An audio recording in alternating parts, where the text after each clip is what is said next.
Bazı geceler herkese dimdik durursun ama Allah'a ağlarsın.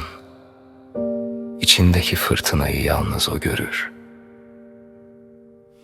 Kimse bilmez yüklerini, kimse sayamaz yaralarını.